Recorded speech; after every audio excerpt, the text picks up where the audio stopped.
Brilliant. Okay, thank you. As you've gathered, I'm a design researcher, but I'm talking in the context that sometimes the changes facing society are so great that nothing is quite fit for purpose anymore.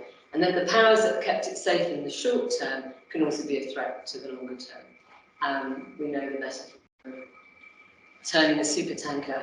It takes a long time and you plan well ahead, but you also need to make a case for return. And I think that's what I'm talking about how creative practice promotes societal transformation to sustainable futures as a way of thinking about policy and what's needed for the conditions in which transformations can flourish.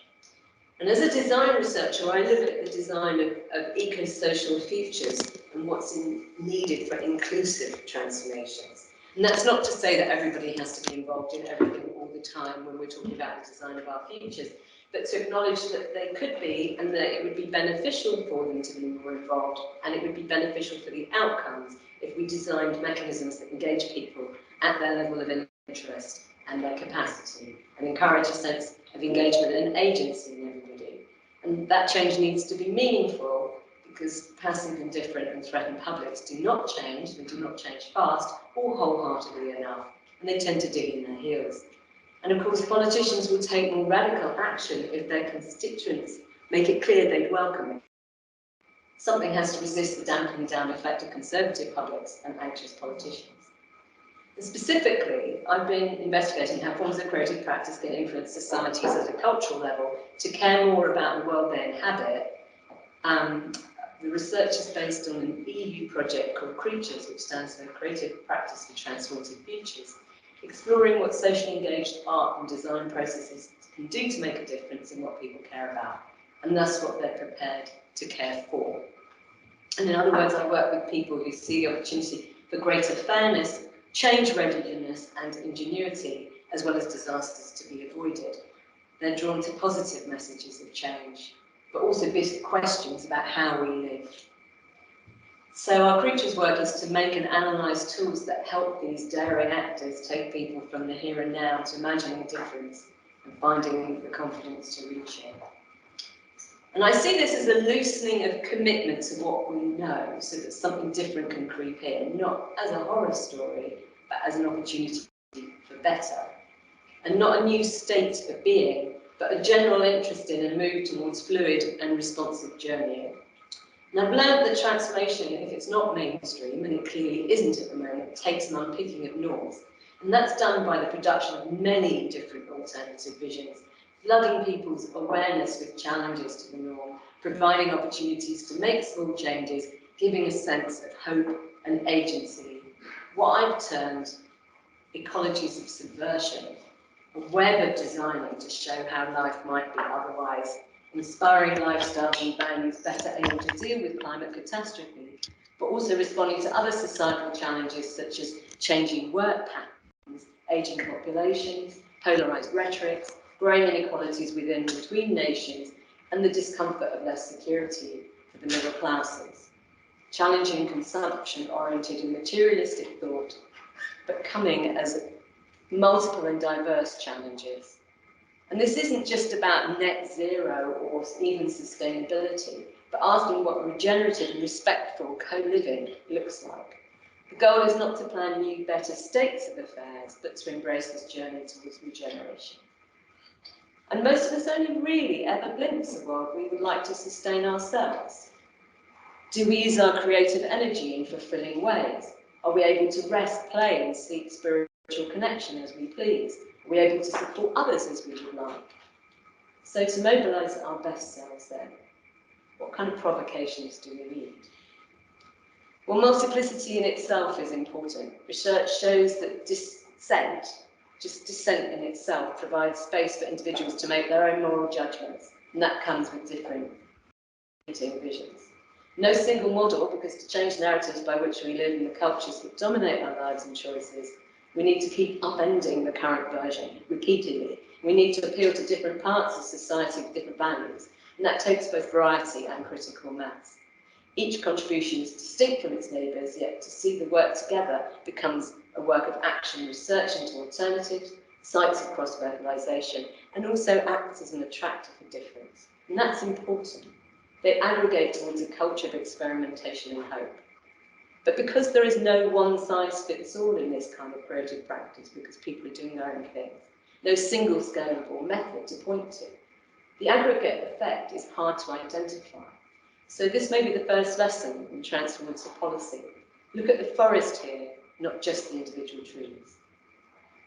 And at the moment, creative practitioners are being asked to account for carbon saved, not hearts and minds changed or worlds re-envisioned. A misunderstanding of what their cultural contribution is and could be. But these change makers are already working amongst us, and they're offering all kinds of alternatives and prefigurative examples, critical and creative initiatives, and they need to be more, and they need to be everywhere. They're much cheaper than geoengineering solutions, and they're more fun.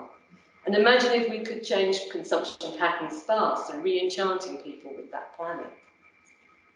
So let me give you a snapshot of a cheap, fun way to loosen imagination and challenge a sense of the permanence of the here and now. It's drawn from my own work. I run workshops that play with time and place and how we make meaning. For instance, one workshop imagines a giant machine that links up all knowledge in the world for everybody to use. But this one is something that I've actually run with civil servants, climate scientists, and various other groups to consider the designed, therefore designable nature of the world. And at the heart are these globes.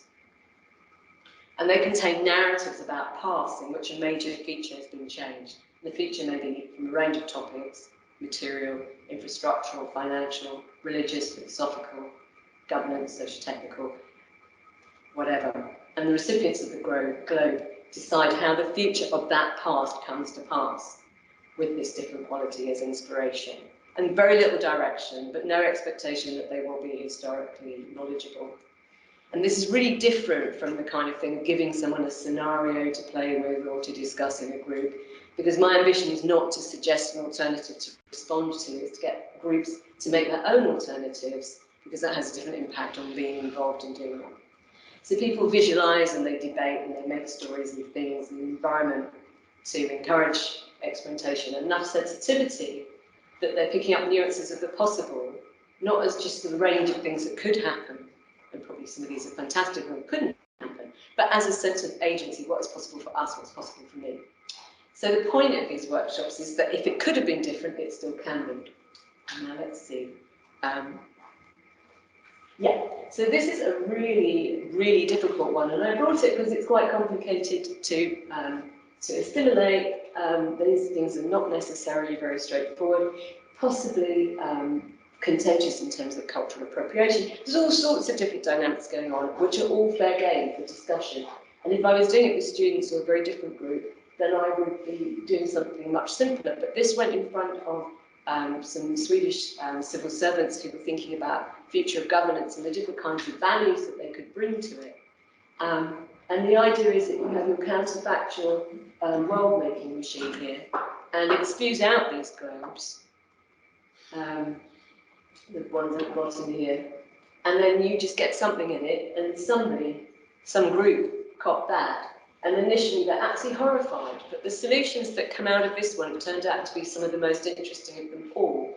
Because what happens is that people then have to think about what would a world be where we actually cared about the different features of the landscape, the different animals and plants and other kinds of life forms living in it. And the thing that keeps coming back from this one is, yeah, we would love that world, but how do we protect it from being overrun by other countries with different value systems? And eventually, let's see if I can get, yeah, okay, so that's an unfolding globe. This was a solution. This was the most effective. This is the group that's come up with an answer to this. It's most effective, which was actually that they managed to harness so much raw energy that everyone else was just in awe of what they could do with it.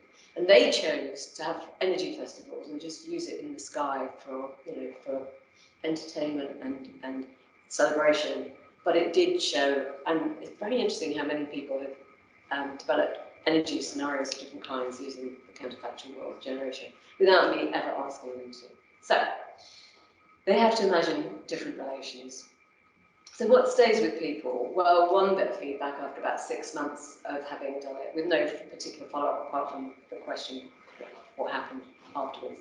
This is what they remember, the ways in which the relatively simple historical changes led to the creation of intricate, fascinating alternative worlds a renewed sense of how actual worlds come about by accidents, much by design, the different, deeply creative ways that attendees brought their new worlds to life.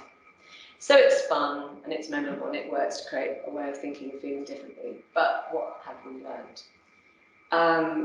Careful processes do not have to present people with pre-cooked futures, but can encourage people to develop their own utopias, dystopias, different worlds, trajectories. Involving people in future is an important tactic for getting people to care collaboratively. Access to futures, to my mind, should be open in three respects. First, understanding the constituency as all humans and representatives for other life forms. Second, designing sensitively, intelligently for this inclusivity. And third, designing it to share agency in these considerations and their outcomes across people. In a meeting last week with civil servants from the UK and the Netherlands, we're talking with creatures researchers about how to introduce greater awareness and responsibility towards more than human, these other life forms fairly, and pointing to examples that highlight where pockets of the future you see already happening is one of the policy recommendations for transformative policy, demonstrating unified concepts and exercising leadership. Well, I hope I've begun to do that. In my pockets of the future, people are helped to encourage a fluid and creative response in others, like some giant virtuous Ponzi scheme way. Bring more people in and you keep the movement flowing. Make playful spaces where we can work together on futures as part of moving towards sustainable worlds. But to do that, we really need to redesign our cultures and the spaces for our cultures and protect the spaces so that we can be the best we can be. And I say, if that's policy design, then I'm all for it. Thank you.